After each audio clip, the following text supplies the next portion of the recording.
خۆی پێشهاتی بابەتی موچەخۆرانی هەرێمی کوردستان بە شێوەیەکی تایبەت و تەمویلی کورتێنانی موچە لە عێراق لە ڕێگەی یاسایەکەوە بابەتێکە پێویستی بە هەڵسەنگاندنە، پێویستی بە دراسەکردنە.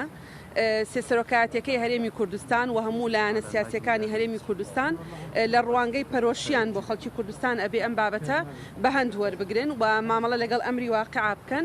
ئێمە پێویستە بەیەکەوە قسە بکەین، مناقەشە بکەین کە چارەسەرەکان چییە. موچەخۆرێک ئێستا لە عێراق دوو موچە بەیەکەوە وەرەگرێ، بەڵام موچەخۆرێکی هەرێمی کوردستان تا ئێستا چارەنووسی موچەی ئەم مانگەی نازانێ.